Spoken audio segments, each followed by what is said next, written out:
The Apostle Paul speaks of being led by the Spirit. Now, my leadership, I get on my knees, God direct me today, guide me. Living in the Spirit, that would be the same as abiding in Jesus, John 15.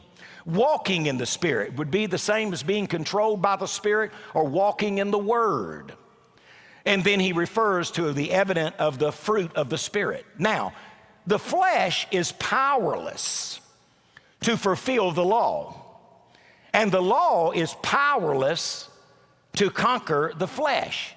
Now, his story, the cross, affects life by not only guiding me, but here's the key, empowering me to live a life of victory. We talked about it on Easter as the great exchange.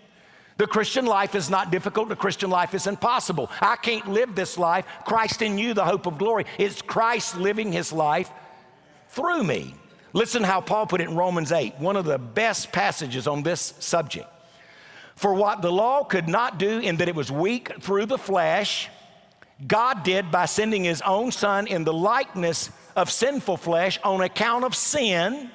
He condemned sin in the flesh that the righteous requirements of the law might be fulfilled in us who do not walk according to the flesh, but walk according to the Spirit. So what he's saying is, because of what Jesus Christ did on the cross, and he condemned sin in the flesh, and in his righteousness, he fulfilled the law. He becomes my victory. As he overcame the law, he overcomes it in my life as well.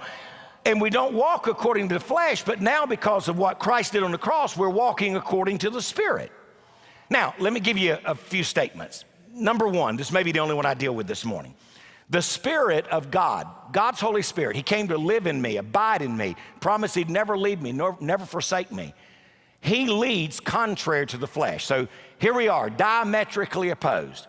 Here's the way I'm supposed to live, and everything within me wants to live to the contrary of the way God and the Holy Spirit would want me to live. So every believer, now listen carefully to this theology, every believer still has sin within them that has not been totally eradicated. There's no such thing as a sinless person apart from Jesus Christ. So you have sin dwelling in you.